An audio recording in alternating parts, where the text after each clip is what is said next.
Making your way through work Monday takes everything you got. Then Monday night rolls around and you realize there's a shot. You're only 10 points away. All those times when your team had no fight, they're just so gosh darn frail.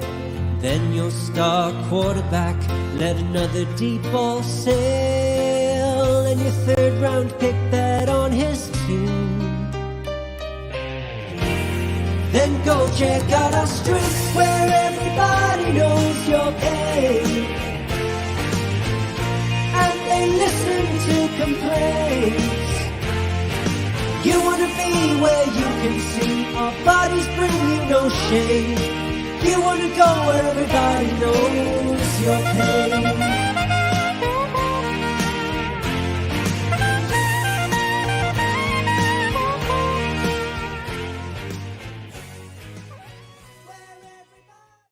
Welcome into another edition of the Dad Bod Fantasy Squad. I am Rob, and I'm here with the one and only Mr. Rob Norton. Nort, how you doing tonight, brother? What's up, Albert? What's up, Albert? I'm Our doing man is great. always ready to hit that good evening. He is. Welcome He in, is. brother. He's here. He's here for it. Right. But yeah, I'm doing good. How about you? I'm doing good. How'd the weekend treat you? How's your fantasy teams looking on this last week before playoffs? Pretty good. I would say I have a few that are eliminated. It happens, especially when you're in a lot of leagues. So I'm looking. Yeah, now, but most actually. of them. What's that? I said I'm gonna look right now, see where I'm at. Yeah, and I do have a few that are out. Most of mine are still either alive or looking good. And that's what it's about, getting to the playoffs, giving yourself a chance. So hopefully we can finish strong here, win some championships. Yeah, I'm with you, dude. I think most of my leagues I'm in. I had a couple. One of my Dynasty leagues this year didn't perform well, but I made a late push. I told you last week, I'm like right now I'm one game back, but it's a play and median, so it's 2 per week. So if I win both, or I think if I win both and he loses one, I'm in, because I think I got the point differential on him. Okay. But that league, I have T-Law in there, so that hurts. Yeah. And so I'm playing. Obviously, it's 2 QBs, so I'm playing Dobbs this week, and I'm debating right now if I'm going to go with. I picked up Beathard. Okay. Just to have him. I'm debating on what to do there. I have DTR on the bench as well. That I played him one game, I think, and then obviously Smoking Joe's in there now. So I don't think we know who's starting in Cleveland I don't think they've announced it between Flacco and DTR, but I'm assuming it's going to be Flacco because he looked pretty good. He looked better than DTR just from the eye test. So I'm assuming it's going to be Joe. So I'm not too optimistic on that one. I think I'm going to miss the playoffs. And then my other one of my redrafts, again, this year was weird for me, where a lot of the players that I went for, Tony Pollard, CeeDee Lamb, even to an extent, Justin Fields, a lot of guys where they started really slow. So the beginning of my season was rough for a lot of leagues, because I had a ton of Tony Pollard, a ton of CeeDee Lamb, a lot of Garrett Wilson. And those guys, they just didn't perform at the beginning of the season. So I started off pretty slow in a lot of leagues. But I'm there, and I would say 95% of my leagues I'm going to make playoffs and push through, and a couple I'm very optimistic. I think I'm going to win a few of them. So other than that, I think I had a couple like the Polly's playoff I didn't do great in. All my guys got hurt, and Scott Fishbowl I didn't do great in. So the same. I did not do good. I did not do good in Scott Fishbowl. Polly's playoffs, I'm not. Polly's playoffs is one of them where I think I'm 7-6. So I have a shot. I'm currently 5th, but if I lose this week, I would need like a little help to get in. Like if if everyone below me wins, they probably will pass me. Okay. But I think I'm ahead enough on tiebreaker points by things too. So that one, I think I'm more likely to make playoffs than not. Mm-hmm. I did a Coney League. It's Okay. like co-owner league. They get together usually try to get to 24 different analysts and things like that together, and then you get randomly drawn a co-owner. I was with Laquan Jones, Mm-hmm. Real Deal Fantasy HQ or whatever. Yeah. So him and we did not do too well in that we started off fairly strong and then just struggled. We had like a 5 or 6 game losing streak or something to close it out. So we're out of playoff contention there. But most of my home leagues, there's like 2 of them that I'm not in playoffs. And then the Dynasty that we're in together, I'm not in playoffs. I started selling a couple weeks ago. Yeah, I gotta look at that one. I think we're out in that one as well. I think you guys are. I think you guys might be in. I had so many leagues this year. I'm trying to keep them together. Yeah, it's hard to keep them off just off the top of your head without running through them. Like I always use Fantasy Pros just to, and to be honest, I use it mostly to sync them all together. And then what I do is I still use the apps, but I just like to have it basically as all my stuff is right there. It's like a checklist. I just open that one up and then I'll do whatever I want to do on my thing and then move to the next one. Go top down and make sure I hit all my leagues. And Nort, you know this just from doing this and doing the podcast and all that sort of stuff where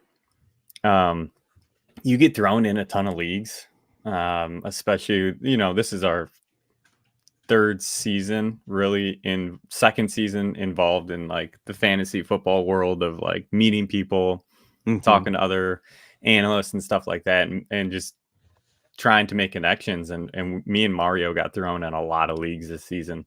We're co-managing a few of them, but it was tough to kind of maintain and keep up to date with every team as much as I'd like to. So that was tough. Right. It's just better. I got to get better at the time management of so many teams.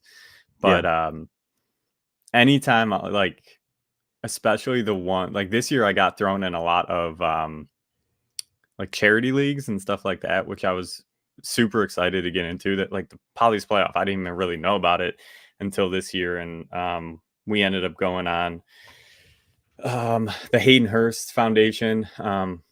Obviously the news about Hayden Hurst sucks too. That came out today, but brutal. Great guy. And the whole thing that they did there was fun. And that's how we got into Polly's Playoff, meeting Dave and a league with Dave. We met Dave through that, Dave Heumann. And we ended up doing a league with him because he needed an extra guy. So me and Mario in that one. So like I said, it was we got thrown in a ton and it was tough to kind of keep up, but that's the thing. It is like you said, you start getting into a bunch of these leagues, especially the charity leagues, and then you're kind of weighing it because you don't want to because it's almost a networking opportunity in a sense. Yeah, you get to know these guys in the league and these people, and doing this league with someone, you get to kind of make a connection with a bunch of these guys, and then also, but just weighing your time management as well is tough. Obviously, with how much we all do, it is tough, and that's why I always recommend to people. I told people, even people will tell me with baby ball specifically too. People will say because I try to go through on Monday because I go through on Monday, look at the standings, and then I'll look at the standings and scroll down and see who all hasn't set a lineup, and I try to message everyone just as a reminder and say hey, I just sent out a generic message. Hey, you haven't, just a reminder, it's Monday. Monday morning. Yeah. Make sure you get a lineup in with guys from tonight so you don't take a 0. I haven't hit that yet, but I've had some close calls. Yeah. I've had to hit a Sunday nighter, Sunday night Monday combo, but and some people, and that's the thing, some people do that, and I tell people all the time, I'm you just got to find the right thing that works for you, because some people are repeat offenders, right? And I'm and they're always apologizing. I'm hey, set a reminder in your phone for Saturday night. Just set a reminder in your phone Saturday night that goes off at 9 p.m. or 10 p.m. or whatever time you're probably going to be sitting around not doing anything.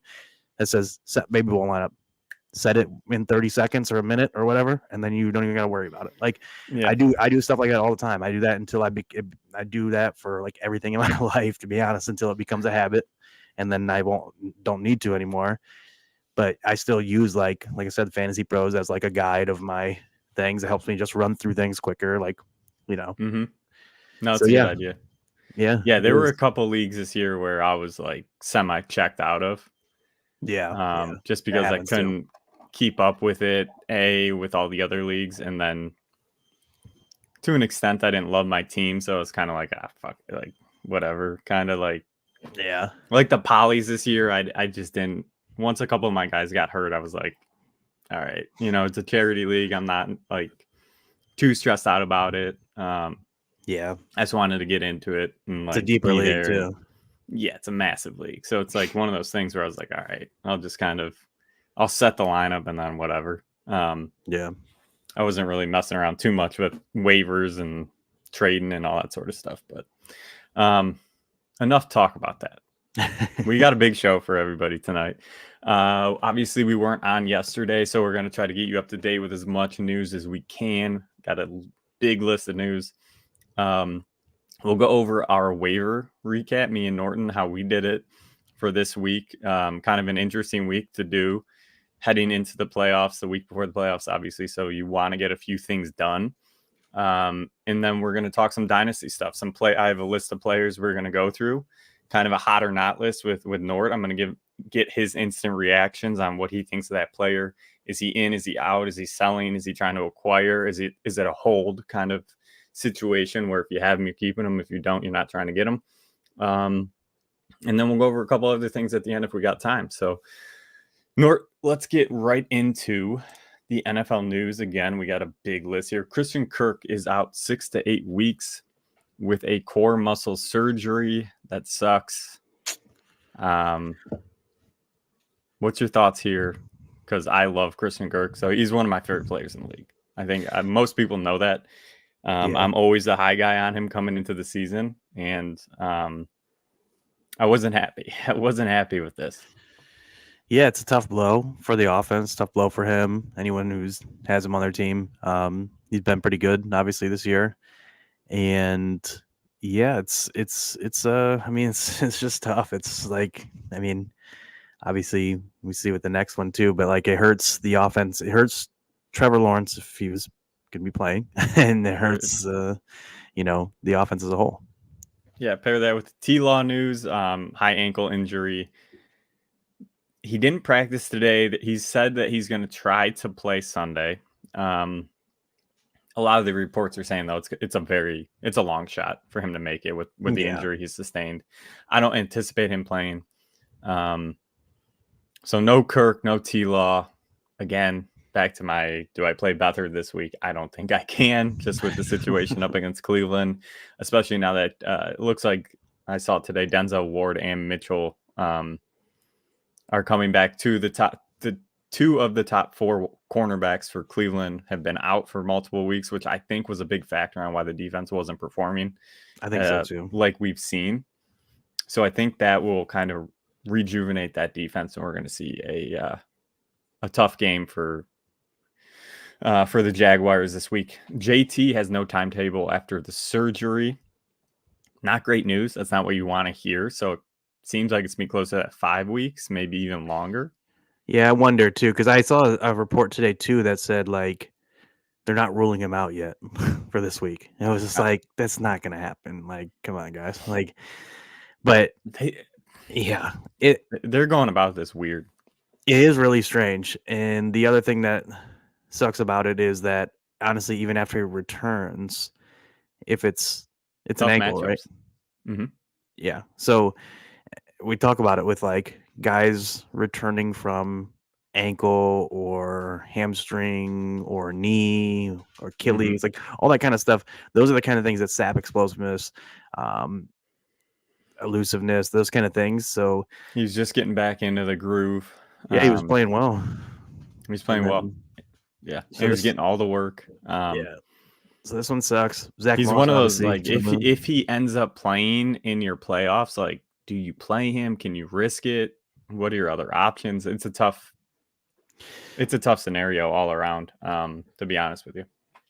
But Pacheco is out today from practice with a shoulder contusion. Found it interesting. I don't know if it's going to be significant if I'll miss this week, but I don't think so. I think he'll end up playing. Oh, you're right, Albert. He's right. You're right. I don't know why I You're was right. thinking ankle. I was looking at It something was else. preseason was the ankle. You're right. Yeah. Dobbs. I saw this rumor come out today or yesterday, maybe. Dobbs is going to start this week. I didn't even realize there was rumblings of him not starting. Yeah. They were talking about it. They weren't going to name a starter because Nick Mullins is back, right? He had an injury that kept him out. That's why they went and got Dobbs. Yep. And then I don't know. I stashed Mullins in a couple deeper like 2 QB and super flex leagues. Makes sense. That makes sense. Just in case, but I do like it was Dobbs had been really good aside from one game. Like that's the thing, right? I mean, obviously they had the two. He took a step back the last 2 games, 2 losses. They're in playoff contention, but are you really going to throw somebody in from an injury? I mean, I don't know. Justin Jefferson, is he playing this week? He's back, right? Yeah, he's back. So, I think you play him, right? See what Justin Jefferson adds to the offense. Yeah, it's again, Dobbs was playing well, so I don't know. I think if you had Dobbs, he was performing at top 12 levels up until the last 2 weeks. I think if you're in a 2 QB league, you can play him, feel confident, see what happens. That's what I would do. Zach Wilson is back as the starter for the Jets. I don't know, man. It's technically upgrade, right? With how we've seen from Tim Boyle and Simeon. I mean, Garrett Wilson performed, I guess, last 2 weeks, right? Yeah, well, this past week it was kind of strong. I think it wasn't great. But I don't know. Yeah, I mean, it's Zach. Is what it is. Yeah, but like, is what the whole. Oh yeah, exactly. The whole thing with Zach Wilson was like weird. I feel like I'm not like a huge supporter of Zach Wilson necessarily, but they kind of have done him dirty over the years. I feel like it's odd. And then he didn't want to play. Yeah. The rumor, him saying that he didn't want to play, didn't want to get hurt. I mean, seems like he'll be gone at the end of the season. I don't know. Yeah, like, and when that rumor came out the other day or whatever, like, I can't blame him necessarily with like what's been going on. You're like, you bench me for Tim Boyle. I mean, but at the same time, if Wilson was playing better, he wouldn't have been benched. So it's like, I don't know. It's kind of just all around bad. Because they were scrambling trying to get wins so that maybe A-Rod could come back, but at this point the season looks done. Another season that's done, Tank Dell. Tank Dell obviously broke his fibula. No one wants to see that. I guess what does this do for Stroud? Nico, Noah Brown? I mean, initial reaction is like it's slight downgrade for Stroud. I still would be starting him. Nico, huge boost. We saw what he did this week, and I think I saw a stat that he has like without Dell this year, he has like a 30-something% target share or something like crazy. Yeah, no, it's crazy. Yeah. So like some people were saying that, like I was listening to some podcasts today and yesterday, and I think on one of them they were like, buy or sell that Nico is a top 5 receiver rest of the season. I was like, whoa, this is. They all sold it, and they said I can name 5 receivers I'd rather have over Nico, but they're like, I don't know if I can name 10. And I was like, I was gonna say he's probably top 10 right now. Yeah, it's wild. It's wild though. Yeah. Nico. I mean, I like Nico. Nico was one of my favorite sleepers heading into the year too. But damn, I didn't expect him to be a possible top 10 receiver down the stretch. No, I didn't see it. I didn't see that coming. I mean, I like Nico. He obviously got off to that hot start, and then I downgraded him just because of Tank. Yeah, he was balling. I figured Tank was going to take kind of over. I don't want to say number 1 because it's a different type of wide receiver, but he fit perfect with CJ Stroud and how he likes to play. Yep. So we saw that kind of happen, right? Like Nico wasn't performing up to what he was at the beginning of the season. Now that Tank's gone, I think he Nico, yeah, he could be a top 10. Noah Brown becomes more interesting to me with Tank Dell out. I don't know. Like this week, I don't think you can play him, but I think he's a stash. Like I think if you can pick him up, put him on your bench, he might hit and like go crazy at the back half of the season because he did for those couple weeks when Nico was out. So right. Interesting combo there. But Mondre is out this week with an ankle sprain. He's out of the game, so Zeke becomes the starter there. And then I saw Najee was out of practice today. So it seems like he might miss tomorrow as well. Definitely possible. Definitely very possible. We'll have to see tomorrow. I know Mondre is officially ruled out already. Correct. So we'll see with Najee, because obviously if Najee's ruled out, that's going to be a nice boost for Jaylen Warren. Yeah, it's going to be interesting to see how that game goes. Yeah, with the Mondre if part, Warren gets a full workload. Yeah, for sure. And then with the Mondre part, obviously Zeke going to step into a much bigger workload. So big boost for him. He's an interesting play too. Yeah. And then Pickett had surgery on his ankle Monday morning. Hopes to play week 18. They didn't put him on IR as a tightrope surgery on the ankle. Okay. To help, I guess it helps the healing process of a high ankle sprain. So they're trying to get him back by week 18. I don't know. Mitch Trubisky.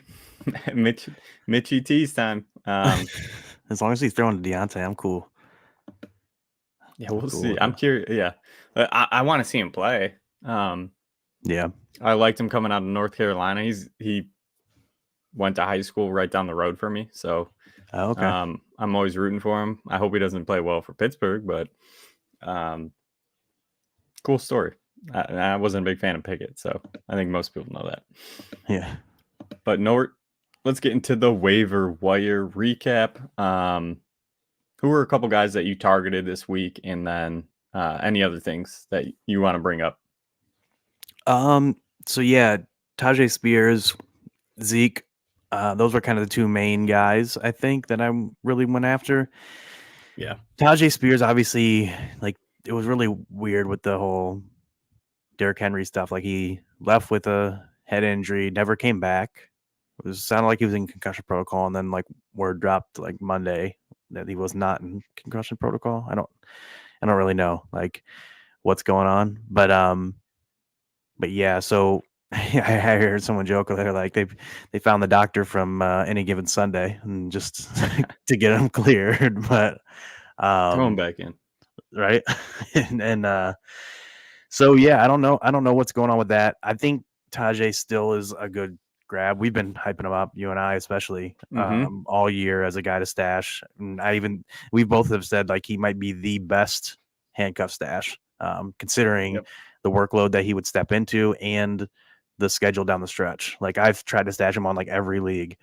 So like I still like him this week, even if Henry plays. And it seems like he's probably going to at this point, but if he plays, I still like him just because they're playing the Dolphins. They're like almost double-digit underdogs, and Spears has been the pass-catching guy. So I still think he can be a fine plug-in. It's just not the huge upside that he would be if Henry missed. And then obviously we talked to Zeke a little bit already. Should get the workload, probably a back-end RB2, maybe a flex. Yeah. I do my rankings tomorrow, so we'll see where I come out on him. But I'm guessing it'll probably be in that range, like 20 RB 18 to 26 range, something like that. Like, yeah, that makes sense. Especially against Pittsburgh's defense. Yeah, and then also obviously prepping the DST stuff, and we'll probably get into a little bit more on that here in a bit. But what about you? Yeah, I think you hit most of my guys. I think Zeke and Spears are the two top to go get if you need a running back, which a lot of people do. I think Zay Jones is an interesting pickup. Obviously, the T-Law news makes it less ideal, but if you can pick him up and have him for the playoff push, if T-Law comes back, I think he's an interesting pickup. And then Noah Brown too. Yeah, if he's out there, I would snag him just to have, again, insurance and your bench just for the playoffs. Two injuries that these guys, like Christian Kirk's out and tank. They're going to be out for the rest of the season. So grab those backups that we've seen produce in these offenses.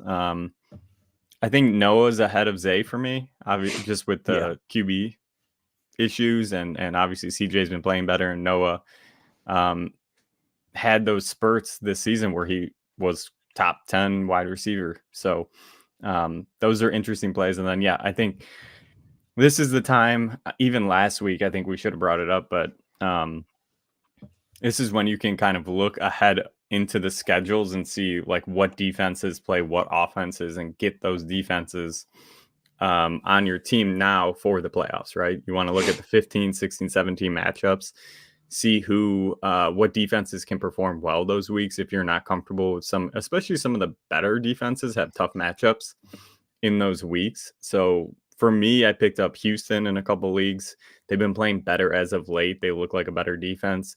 And they have, let's see here, starting in week 14, they have the Jets, then Tennessee, Cleveland, Tennessee. Yeah. So that's what I'm looking for. Those you can play them in those matchups, and you're going to like, those are easy points, I think, that you can chase and have them just ready to go, and you don't have to worry about your playoff defense. Yeah, no, I like that. I put out a big thing actually on Reddit, and then I posted the link on my Twitter account, breaking down like just full breakdown of like DST streamers for the next 4 weeks, strategies to employ depending on the context of your situation. Because what you should be doing is basically look at your team. Do you need to win this week? Mm-hmm. Because obviously you're going to take a shorter term approach. Are you already locked into playoffs and like this week doesn't matter? Then you don't even have to worry about week 14. I mean, like if this week does not matter to you, look at week 15 and say you have like if you are locked into playoffs but you're not getting a bye, then you're going to want to look at week 15 or 15 and 16. And then if you're already locked in with a bye, then you're looking all the way to 16 and 17 and those matchups. So it's very context dependent. So I kind of broke it down. I put like each week specifically some of the like 5 or 6 teams that I like, and then also put, for example, like I put the Texans are the best option if you need to win this week and also aren't going to get a bye, and you also can't carry extra DSTs on your bench, because that's another kind of thing. Like if you have guys that are droppable, this is the point where I'm like, okay, it's okay to carry multiple DSTs at this point. Yeah. Like I don't throughout the year until like last week and this week. Like once you start solidifying playoff position where you're at, then that's when you start, consolidating and doing that. Because you know what your starting lineup's going to be. Exactly. So for the most part, barring injury, which obviously sucks, but I think you can roll with slim bench and upgrade your defense and be ready. Yep. And the Texans, like you mentioned, are kind of the best overall one because they're the only team really that has just like 4 straight good matchups right here. Mm-hmm. Now, I put also, if you have the ability to carry 2 DSTs, but you also need to win right now and you aren't going to get a bye, I like if you have 2 DSTs, I like taking either the Dolphins or Saints basically for this week and next week. Dolphins get in 14 this week, they have Tennessee, and in 15 they have the Jets. So that defense has been playing crazy too. Yes, they've been doing great. So that's a great one. Saints this week get the Panthers, and next week they get the Giants. Mm-hmm. So like if you're needing to win and you also know you're not going to get a bye next week, Saints are a great one to grab because you can get them for this week and next week. Great matchups.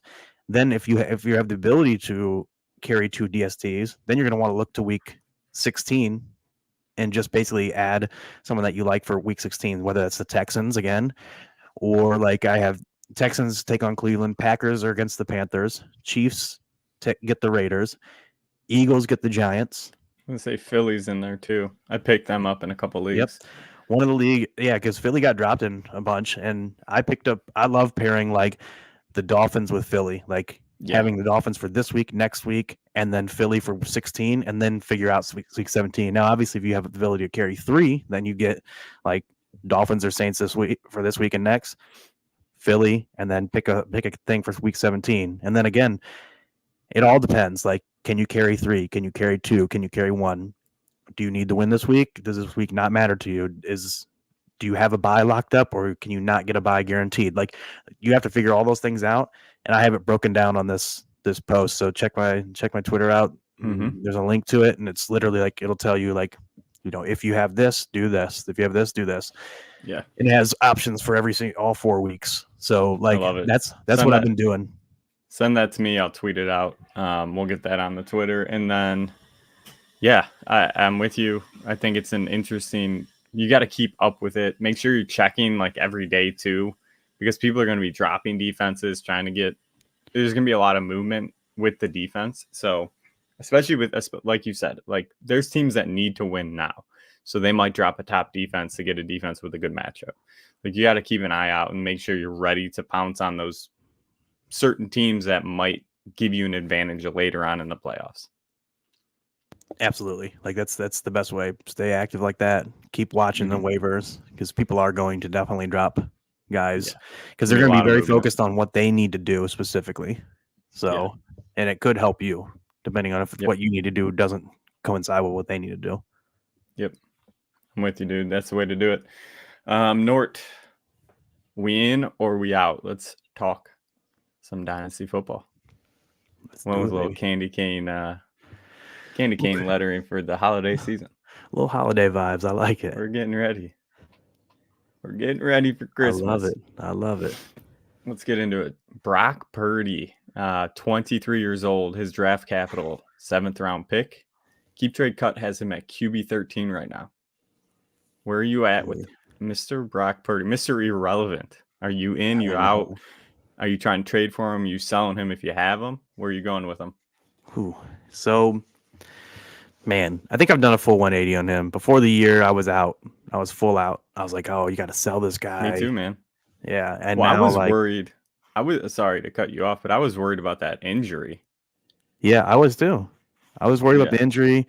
I was worried that they would be like, well, we're going to give the chance back to Lance, which I hoped for. I was a big Lance supporter, but Purdy has proven me wrong. He's been insane. Like, been legit borderline MVP candidate this year. Like, especially how he's playing lately.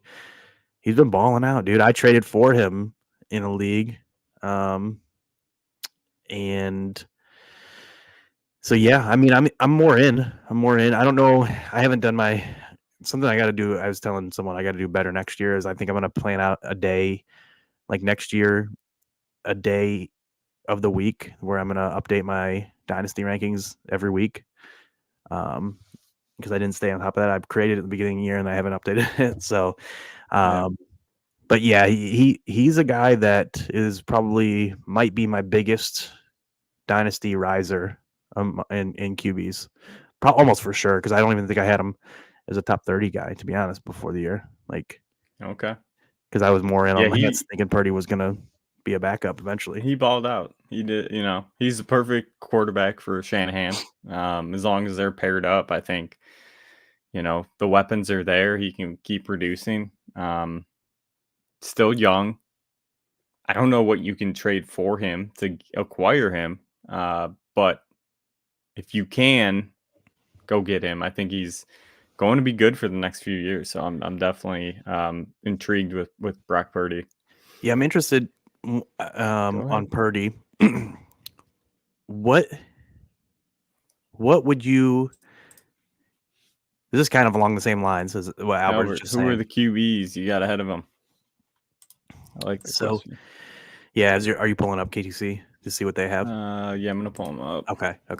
Because I was gonna say we could run through them and see if you'd rather have Purdy or this guy, and see if it's the right. Because I think it's right about the right range. But I was also gonna see what you'd in terms of picks. Like, would you rather have Purdy or a mid first round pick?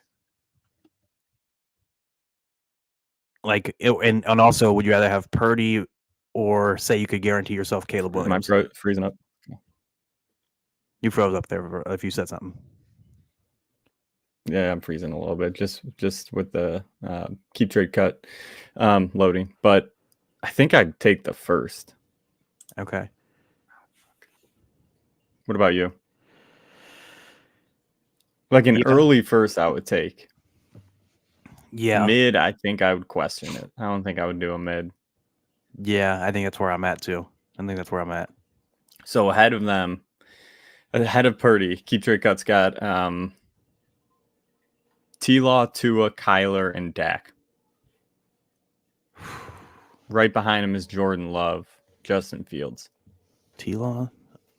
So T-Law is 12 then, is what they have, right? Tua 11. No, they got. Or T-Law is So 8. if we're going backwards, it goes Purdy, Dak's 12, Kyler 11, Tua 10, T-Law 9. I might take Purdy over Dak just to the age difference. Yeah, a 7-year gap. And it's not like Dak is running as much anymore. They're both pocket passers, both good weapons, just the age difference. Mm-hmm. And I think it's like the always way I try to think of it is like if I'm like very confident in a guy outscoring another guy and the age isn't that bad, then yeah, he's definitely ahead. But like if there's an age difference that's like pretty decent, and I'm not like it would have to be like, oh yeah, I could almost guarantee this guy's ahead. You know what I mean? No. Dak's balling. Dak is balling. I'm not gonna lie. Dak's balling. I do like Dak. Come on now. I'm like I think to myself, I'm like, can I see Purdy outscoring Dak next year? I think it's realistic. It's fair, I guess. Like I'm probably gonna rank Dak ahead in redraft next year. But like, I mean, Purdy is what? Would you be surprised? No, I wouldn't. Right. Yeah, that's what I'm saying. Yeah, because like if Purdy could take a jump, he really could. Yeah, so like, I guess I'd probably put him ahead of Dak. I don't think I could put him ahead of Tua. I don't think I could with Kyler too, but I'm also always higher on Kyler than most people, and he runs and stuff. So like, it's tough for me. And I got Kyler ahead of Tua, I think. Yeah, and then T-Law is an interesting one because I've been lower, you've been higher on T-Law. He's interesting, right? Yeah, he's interesting. So I've cooled off. Yeah, and it's interesting that Purdy and T-Law are so close in the rankings considering the draft capital difference. Yeah. I'd probably still go with T-Law. But T-Law is probably I would say for me of those rankings, I'd probably go if you're Kyler. doing if you're doing a startup draft today, who are you taking? Of all those guys, or just say you got to pick. Say you got to pick. You're taking a quarterback. T-Law's left to Kyler, Dak, and Purdy. It's either Kyler or Tua for me. Kyler's like the most upside for sure for me because of the running, but he's also like Tua has massive upside because of the offense that he's in. Yeah. So and Purdy's somewhat similar in that sense. He is. But Tua also, Tua's also more proven. Tua's like people. The only thing people really worry about with Tua is the concussions, right? That's the thing that people are like the most worried about. So yeah, I think I rank it like Kyler, Tua, T-Law, Purdy, Dak, but all pretty close. Mm-hmm. It's tough, man. Yeah, it's a good. It's a group where like I'm glad to have any of them. I'll tell you that. Yeah, that's all pretty good. Fall from grace. Sam Howell. Sam Howell, an interesting one for me. Age 23, draft capital, 5th round pick. Keep Trade Cuts got him at QB 17 right now. It's funny because Howell was a guy I was like really hyping up as a sleeper this year. We both were. We were both in on him for sure. Mario was questioning a little bit, but Mario was out. He can victory it off his Jordan Love though, so he's got that going for him. Kind of. And then but with Howell, I think at this point, at this cost, that QB 17, I'm probably more out than in, because the main reason being is that like I think he's fine for as long as he starts. I just don't know if he's going to How long start he's long gonna term. start. Like, yeah, I think he's a much better. Yeah. We've talked about it so many times. He's much better fantasy than real life QB. Like, he takes so many sacks that like a sack Mhm. doesn't even matter for fantasy. It just gives you actually more dropbacks because you have your more passing downs, right? But in real life, people talk about sacks because they're like how bad they are because they're almost like a turnover. Like you put yourself in such a bad position that it's almost a turnover and downs. Like whenever you take a sack, that drive usually ends in turnover and downs more often than not. Like, so Okay. Let me give you some guys around him. okay, Justin Fields, yeah, give me Fields for sure. Jared Goff, Probably still taking Goff. Bryce Young, God, I still gotta take Bryce. It's probably dumb. I don't know if it's dumb or not, but I still gotta do Bryce. Deshaun Watson, Give me Watson. Will Levis. I might take Howell over Levis. I was pretty down on Levis, and he's shown like one game. Yeah. All right. Last one, Russ.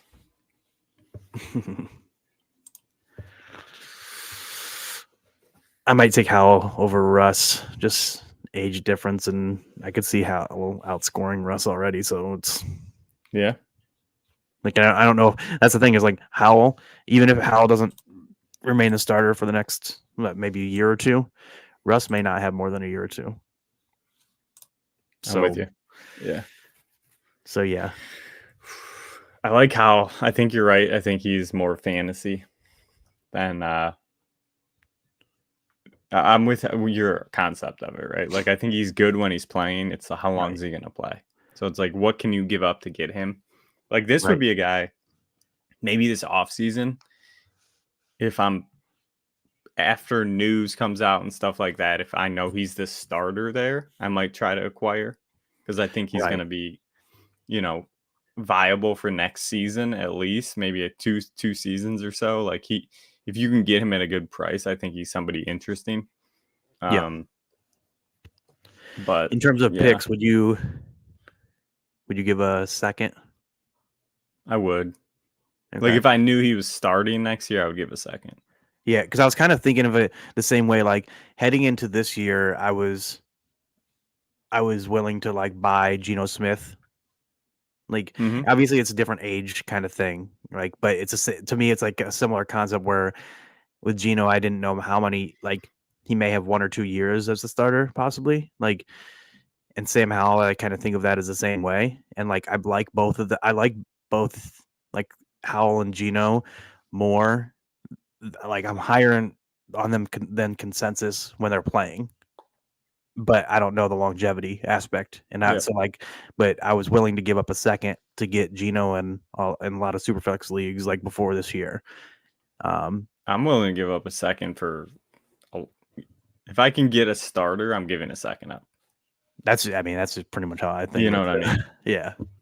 Like if I know Sam Howell's a starting quarterback, I'll give a second up. Like even Dobbs, right? Like if I knew Dobbs was a starter somewhere next year, I'd give a second up. Yeah, it's fair. Just to have what about a first? No. Not I guess it depends on how my team is. Like if I know I'm going to be contending, like if I know I'm a contender, I might, just because it's gonna be a late first. So at that point, it's like, it's kind of a second. The hit rate on a late first isn't great. Yeah. So if I know I'm gonna have a starting quarterback that I can plug into my lineup every week, I'm pretty comfortable with that. So I would consider it, but you might be able to get something better for a first. Yeah, that's the thing. Is like you might be able to get a better QB than Howell for a first. Like I'd rather give up more. Like if I have to give up 2 firsts or a first plus something to go get a better asset, better quarterback, I'd rather do that. Yep. I think the same for me. You know what I'm saying? Like I'd rather do that. Yep. Let's get into some running backs. Kyron. I'm very curious your thoughts on Kyron. Age 23, draft capital, 5th round pick. Keep Trade Cuts got him at RB9 right now. Gosh, dude. And I told you before, I haven't looked at these, and I kept thinking to myself, I'm like, please don't put Kyron on here. Dude, I'm curious about Kyron. He's one of the hardest ones for me Mhm. especially Dynasty, because my general rule is any RB 4th round or later DC, I'm more likely to sell than buy. Like my general rule. Like I talked about it before the year with Damian Pierce, right? Yeah. I know, like I was like, I thought he looked awesome last year, but like also for him though, it was new regime. Yeah. Brought in Singletary, like it was different. So we'll have to see, I guess, with Kyron, like what they do in the offseason. Obviously, it's going to change this. Like if they draft a running back with higher draft capital or something like that, that's going to affect this for sure. But the thing is with Kyron, though, it's like, dude, I can't deny what he's been doing. It's unbelievable. Like, Yeah. he's been absolutely killing it. When he's played, he's averaging like 20 points. It's unreal. And he's had a couple weeks that weren't great, but other than that, he's been lights out. Yeah, and he's only 23. And like, yeah, the only reason he didn't really get a shot last year, he was banged up. Yeah, so like there were rumblings of him last year before the injury. The thing is, though, RB9, I probably just out of principle probably going to be more out than in. Like, do you have it pulled up still? Who's around him? Let's go through it. It's going to be tough. Let's go through this. JT. I still got to take JT. Ken Walker. God, Walker's a tough one for me because they have Charbonnet there too. Mm-hmm. Both 23. I gotta take Walker, I think. That one's close for me. Saquon.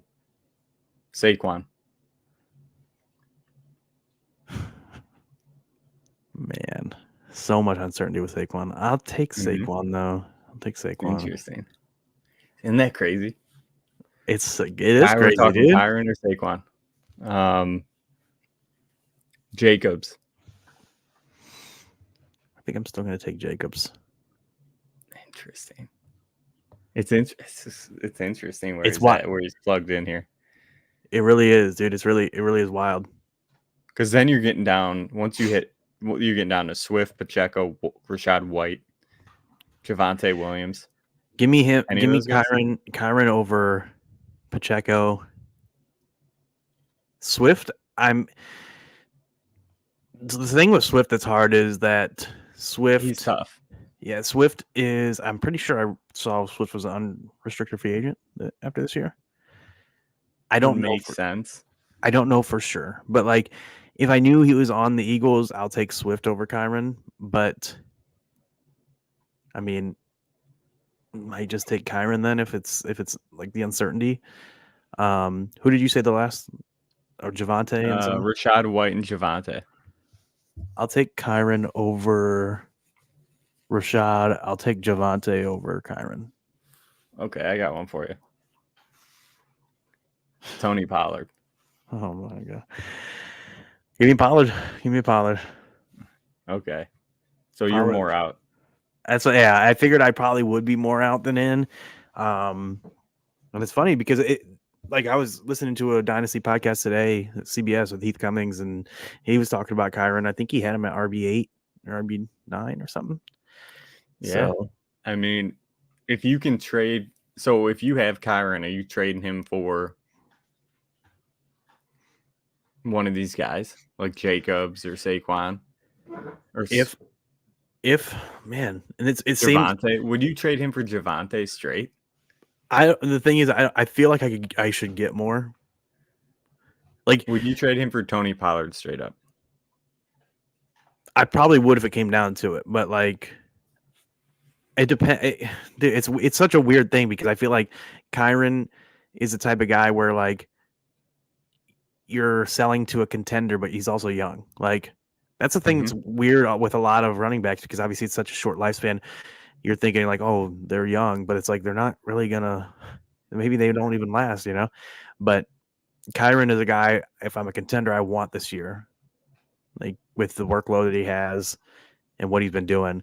If I'm rebuilding, like I'm fine having him, but I also am fine selling him if I get a good haul. That's the thing though. Like if you're selling Kyron, what we're talking about now is you'd be selling him for an older player. Right. Which is weird if you're rebuilding. Yeah. So you can't do that. Theoretically, right? I guess. I mean, it depends on Like, what would you you think. You know what I'm saying? Like, It just depends too. Like, do you think Kyron is going to continue doing what he's doing, or do you think that's the they question. bring in another running back to That's the split with question. him? And that's why it's so tough with him, because it's such an uncertainty. Because like right now he's a top 10 running back for sure, like the way he's playing easily.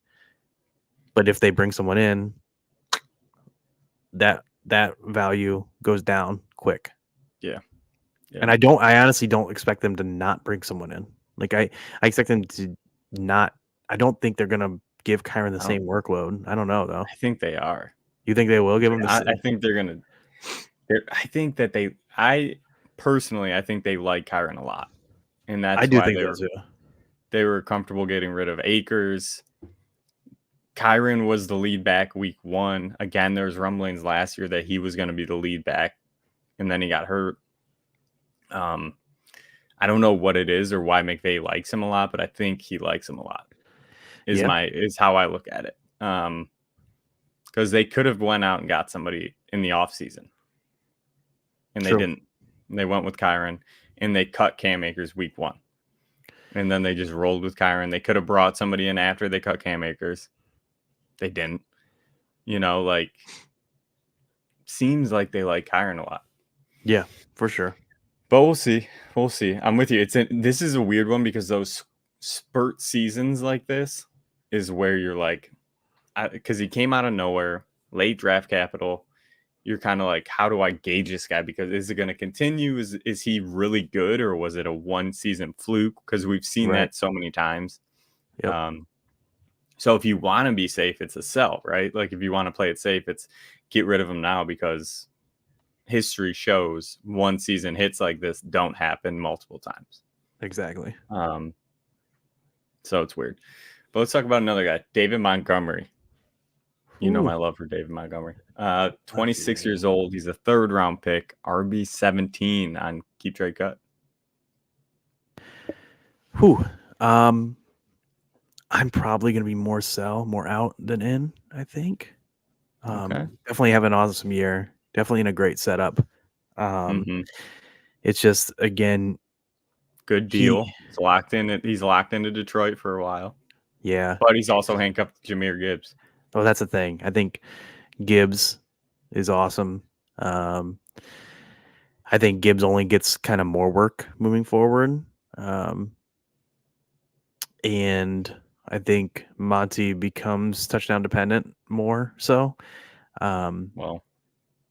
Which does it matter in Detroit? I was gonna say, apparently in Detroit they just get running back touchdowns. Like it just doesn't. That's what happens. Jamal Williams last year, Monty this year, but I can't necessarily bank on that kind of touch, just like repeating touchdown. You know, it just in RB17. I mean, I don't think it's a bad spot. I'd probably rank them somewhere around there. Right. So yeah, I'll throw some guys at you. They got Tony Pollard low, man. For me, I mean, they got TP right there. So are you taking Tony Pollard? Yeah. Javonte. Rashad. Probably. Zach Charbonnet. Oh man. Yeah. Give me Charbonnet. Wow. Brian Robinson. Give me Monty over Robinson. Alvin. Kamara. Yeah. Man. I feel like this is like such context dependent on like if you're winning, if you're a contender or not. But the thing is like Monty also is better for contender than rebuild too. But Kamara's like very contender heavy. Yeah. Like I probably would take Kamara though. Yeah. This is an interesting one. I love Montgomery. I always have. Yeah, he's awesome. Yeah. And then my issue with him is what's going to happen to this offense when Ben Johnson's not there? How's it going to look? Yeah, because you got to think That's where I'm at. He's going to be one of the hottest names, right? He's going to go somewhere next year. Like, he's going to be a head coach somewhere. So it's like, who comes in and how are they just going to plug someone like the offense, somebody from underneath Ben Johnson? Is he going to keep the same system going, which you would hope? But at the same time, it's like, is it going to be as successful with somebody else calling the plays? So we'll see. Yeah. But yeah, is there any out of the guys you named? Where would you have him? I still think I got Monty above Sharp just because of Walker. That's fair. And the setup. It's a different setup, right? Like, I know Gibbs is ahead of Monty in Detroit technically, but Monty's still getting majority of the work. Right. And where he's the goal line Charbonnet's not. Yeah. And he, like, even if Sharp becomes the goal line back there, like, Monty's still getting enough work to be relevant without the goal line work. And it could change, but I think they like Gibbs in the role that he is. Like 10 carries and a bunch of receiving work. But Monty, I think, still, no matter what, the next 2-3 seasons, I think he's still going to be that, when they're inside the 5, they're just going to give it to Monty. And we've seen it 2 seasons in a row now that is super valuable in Detroit.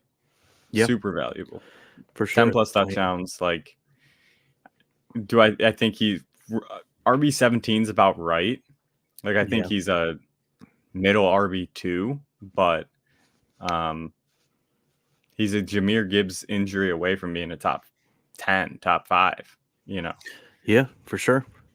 So, and I don't think a lot of these other guys have that. Like Brian Robinson, I don't think, who knows what's going to happen with him. Tony Pollard, I wish he just performed this season. I wish he did what we wanted him to. I know. But he's back to being a top 12 right now. So, yeah. I don't know. Let's get into some wide receivers. Injury makes me curious about this. Tank Dell, age 24, third round pick. We saw what he did. As of now, he's wide receiver 14, not RB. But where are you at with Tank? Love Tank. Yeah, I mean, I'd be fine with him around there, honestly. I think that's about right. Even with injury, like, obviously he's not going to perform the rest of this season, but I don't have any reason to think that he won't be fully recovered for next year. We saw how awesome he was. Yeah. And he's tied to Stroud, and it's a great setup. I mean, he's going to be one of the biggest dynasty risers when I end up updating my dynasty ranks as well. I liked him. I just was like really concerned about the size. Mm-hmm. And he's proven I think now. Everybody was. Yeah, he's proven now that the size doesn't matter. Like, people can say he got hurt because of size and whatever. Like, dude, he got rolled up on a pile. Like, yeah, you see the biggest dudes in the league, the linemen get rolled up in a pile. I don't want to yeah, you can say he shouldn't have been in there in the middle of that blocking. I agree, but anyone gets rolled up on by monster human beings, like, you're gonna get hurt. So I'm not gonna hold that against him as an injury prone label. The dude's just nasty. He's good. Yeah. So he's good. Let me give you a couple that are sticking out to me, and then we'll move on. Puka. I think I go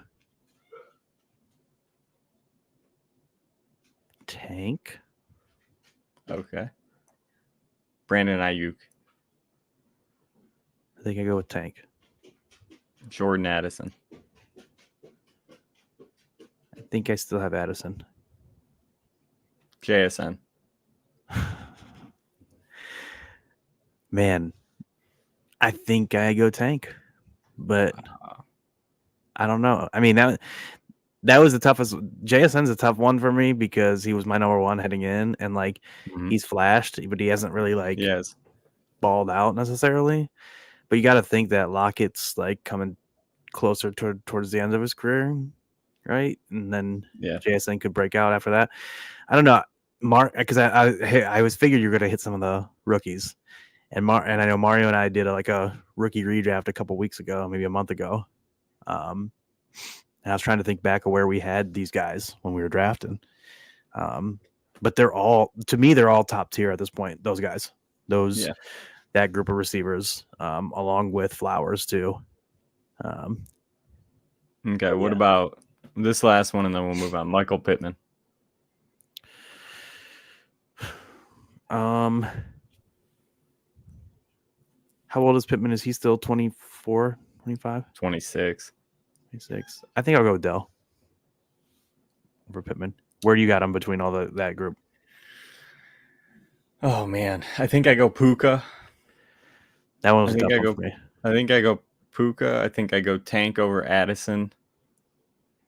I think I go. I still think I go JSN. Because Tank's 24. You also have to factor that in. Tank's 24. JSN's 21. And then I think I go Pittman. Okay. I might actually change my JSN. Close. I didn't realize it was 24 versus 21.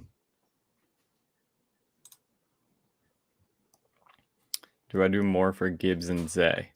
I'm assuming it's DJ Moore. Yeah, I'm assuming DJ. And I would say, yeah, give me the Gibbs and Zay side. As much as I love DJ Moore. It depends if you need a running back. Yeah, because and the thing is, that's a pretty good running back to get for DJ Moore. Yeah. There's not What did I send you today? That's true. Our boy. Fun fact of the day, DJ Moore with Justin Fields as his quarterback, full game. When Justin Fields plays a full game, DJ Moore is averaging 22.9 fantasy points per game. That's good for wide receiver 2 right now. Stud. It was the prince that's promised, dude. We've been waiting. I've been waiting for years. This for me is very team dependent. For sure. If you need a running back and your wide receivers are fine, sure, I would do it. But if you don't need, if you're not if you have if you have good running backs, DJ Moore to Zay is a massive drop off. See, that's the thing is I love Zay, so it's hard I'm for not as in on Zay. Okay, that's fair. That's why I think we see it a little bit different. But at the same time, I do agree with you. For example, one of my leagues, I have McCaffrey and HN. I'm not going to make this trade and get Gibbs when I have McCaffrey and HN and downgrade my receiver. Yeah. When But if you're running out, like Brian Robinson and Najee Harris, then I'd be fine trading. Let's see. I got Debo, Rice, and Moore as my wide receivers. Warren and absolutely no one. Mondre got hurt. Yeah, I'm doing it personally because then you're running out Debo, Rice, and Zay Flowers. Then you got Warren and Gibbs. And if you have, if you have no one, yeah. I guess you have to unless you can snag Zeke, right? If you're then, if you Zeke, you're playing too low in RB2s, right? It's realistic. You're basically thinking would you rather play if you did get Zeke? Would you rather play DJ Moore and Zeke or Zay Flowers and Gibbs? Yeah, I don't know. That's close. Yeah, especially with Zeke getting. What do you think? I think I'd probably do Flowers and Gibbs, but I also, especially if it's full PPR, just because Flowers gets a big boost in full PPR and Gibbs obviously does. Yeah, I think you do it. To round your team out, but it's. And I know he said a little short on depth, and I don't care about depth. And once you hit this point of the season, we're coming into the playoffs. That's the reason where I'm DJ Moore is the only one on that list that I'm he could put up 30 points. I guess Gibbs could, but I'm not as comfortable relying on it. No, that's fair. It's definitely understandable for sure. And if you had for PPR. at least a solid option along with Warren, then That's the thing. I think you yeah. got to do it, especially now that Debo's like playing great. So I mean, Debo's producing. Rice is coming into it. Man, It sucks to give up DJ Moore though. it does. It does. Let's keep it moving. T. Higgins, 24. He's a second round pick. Why do I have RB or wide receiver 22? Why the hell I have it? Hey, it's all good. People know. People know. I'll the get. deal. I know, but pisses me off. A couple guys around him: Michael Pittman, DJ Moore, Drake London. I'll take all three of Where those you at? guys over Higgins. You're taking all three of them over Hig. Yeah, All right. What about Debo? man. Not knowing Debo's contract offhand, I'll take Higgins.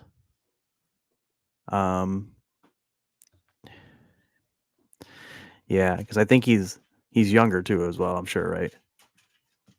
Debo Higgins. or Higgins is? Yeah, Debo's 28. yeah. Give me Higgins over Debo. What about Christian Watson? My boy. Give me Watson. Ride or die. Ride or die with my You are boy. ride or die. Well, the thing is like Higgins has had that same issues, right? Just injured constantly. He's just been hurt, man. He's The been dude hurt. produces when he's on the field, but And that's the thing is like I feel like Christian Watson when he's been fully healthy, like you could say he early in the season when he came back he wasn't producing, but again I think he was not fully healthy because he was getting banged up and he was kept leaving games, right? And we saw Yeah. we see that with Higgins too. Like Higgins will come back and he'll leave a game in the first quarter and give you like 1 point. And like, but I when think he's fully healthy, he's good. And I think the same thing with Watson. it's tough because I think he's going to go to a team and he'll be the wide receiver 1 somewhere. I think so too. And I think he'll hand pick it, like go to a team that what if he goes to I've been saying this, Kansas City makes a lot of sense for T. Higgins. Oh man. And if he can stay healthy. I think if he goes to Kansas City, I would change my mind on that. Like I'm just saying I think I realistically think there's a big chance he goes to Kansas City. I would love that. They need a wide receiver. I know Rashee Rice has looked good. I get it. But I was the offense hasn't looked great. Yeah. One of the so I posted something about like Dynasty buy lows today on Reddit, and one person No problem, man. Anytime.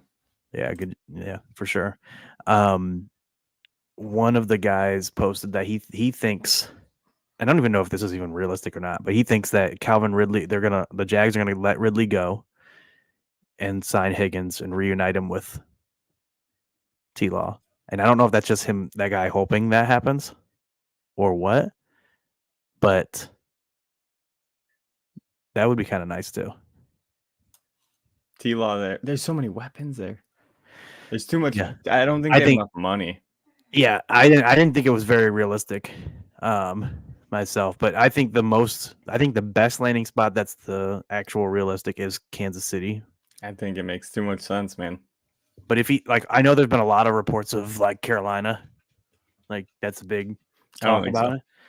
If he goes to Carolina, I wouldn't see it. Like I think that they're gonna throw money at him, Carolina. It makes sense to get Bryce Young a wide receiver. Mm-hmm. I don't think he's gonna want to go there. Yeah, no, I mean that makes sense because it's not a great spot to go, right? Like, no, it's where people go to, fade into the abyss. Like it just doesn't work there. Yeah. I don't know. If he goes to Kansas City, I think it's gonna be wild. This is a good question too. I was talking about this with Mario a little bit. What if they get rid of Diggs in Buffalo and T goes there? I think that makes sense too. But again, I think my personal opinion with T Higgins, with this whole situation going on, I don't think he's going to end up back in Cincinnati. I think he's going to go to a contending football team with a really good quarterback that needs a wide receiver 1. Yeah, I mean that's the Whatever thing. team that turns into, again, I think Kansas City's the most likely. This would Yeah, make a lot of sense too with the whole Diggs fiasco going on in Buffalo. I'm trying to think of other teams that might pursue him. I yeah. don't know, I'm but trying to think as well, but because I just don't see him going to a bad team. yeah, I don't think it's gonna happen. yeah. I mean, it makes sense. I mean, just really depends on if he's how much money other teams throw at him and what he I wants think money I think versus the Kansas City. I gotta look at their cap situation and stuff like that, but I think they can move monies around and get make it rid of work. some vets and stuff like that and make it work. Kelsey Yeah, might take a pay cut because he's long in the tooth now. Like yeah. that's the other thing. They got to plan for when Kelsey's gone, Oh, for sure, for right? sure, Like they need a guy there to carry with Patty Mahomes. Like for it sure. makes too much sense to me, Yeah, I would love to see it. but we'll see. For my hope, because I just traded a first for him. For sure. Talk some tight ends. Kyle Pitts. I'm The in, look baby. on it. The look on his face says it all. Age It does. 23, top 10 pick. Tight end 7. I keep Trey Cut. Are you buying? I'm buying, baby. I'm buying. I still think we got elite years ahead of us. I still think we got elite years. The dude's 23. He's put up historical level rookie season that at a young age, elite level prospect, elite level athlete. I'm not worried Just about talent. Arthur Smith, dude, get I'm not, this guy not out worried of about here. talent. Get this guy Yeah. out of here, dude. Do you think he's gone at the end of the season? I don't know. I think if they miss playoffs, it's more likely than not that he's gone. But if they make playoffs, I think it swings to more likely they keep him. But it's There so has to be there like Arthur Blank is a hands-on owner. yeah. And you would think if they have talent like they have with him and Drake London and Bijan Robinson, and the head coach is actively not getting them the ball, like he makes Yeah. it an effort to not give them the ball, you think it's Dude. I would think it's going to rub some people the wrong way. Yeah. Mario and I talked about it. How would you rank these guys? Pitts, Laporta, Laporta, McBride. McBride, Pitts. Yeah, I think I gotta go with the same right now, unfortunately. Mhm. Right?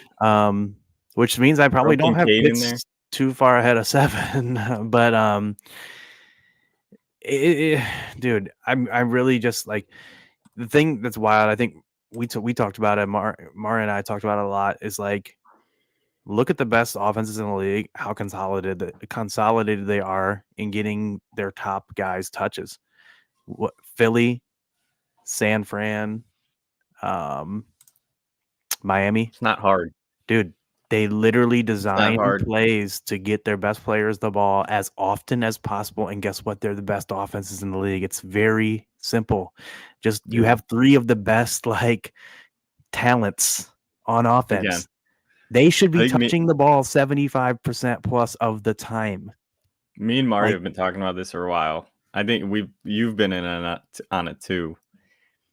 If they can somehow get Ben Johnson there and either draft a quarterback or go get Justin Fields, look out. Yeah. Look out. I would love it, dude. I'd instantly have Kyle Pitts my tight end 2. Instantly have Drake London in my top 10.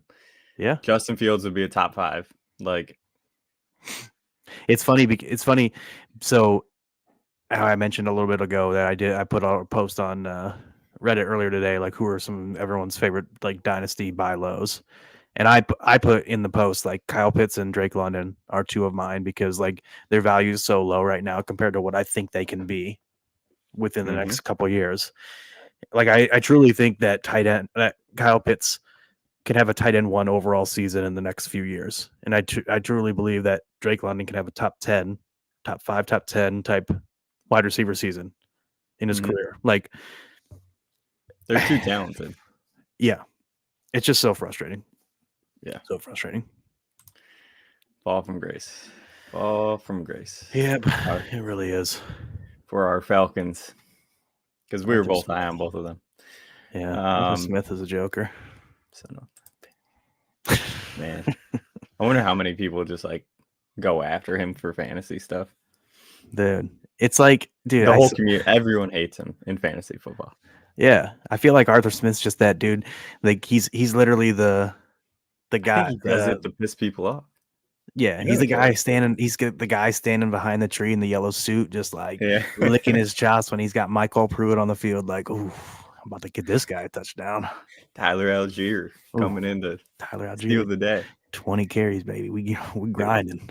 No sense at all. No sense at all. So this was a fun one.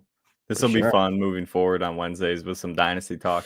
Yeah. I'm excited to keep it going. But any last thoughts before we get out of here? Stay active, people. If you have no trade deadlines in your leagues, now is when you really should be, if you're a contender, really looking at those, or if you're a rebuilder, really looking to the contender teams and like selling them the pieces that you don't plan on thinking that they're going to help you next year and beyond. So keep active with that. Don't get complacent. Same thing with the waiver wire DSTs. This is when you should be prepping, making sure you have the guys, the DSTs that you need for your situation. And we will tweet out Norton's full breakdown of all the DSTs for the next 4 weeks, getting you guys through the playoffs and hopefully do a championship. So keep an eye out on that for our Twitter. I'll retweet it. I'm sure you have it on your Twitter, right? Yeah, I tagged you guys. I'll go on. Okay. Yeah, I'll go on. I'll retweet it and we'll pin it and have it up there so you guys can keep an eye out for it. Me and Mario will be back tomorrow night, hour before kickoff, getting you ready for Thursday Night Football. And then, as always, we will be here Sunday morning, hour before kickoff, getting you ready for the games and any last-minute start-sit questions. So look out for that. And then other than that, I'm Rob. That's Nort. We appreciate you. Peace. Thank you for watching our episode. If you enjoyed this episode, please make sure you like and subscribe to our YouTube channel. If you aren't already following us on Twitter, check us out at DadBodFS. We'll be posting all of our best clips and videos to all of our social media: TikTok, Instagram, Twitch, Facebook, YouTube. You can find us on there at DadBod Fantasy Squad. Lastly, if you'd rather just listen, we make sure we post our audio of each episode on all the major streaming platforms. Stick with us all season long so together we can count our trophies and not our calories.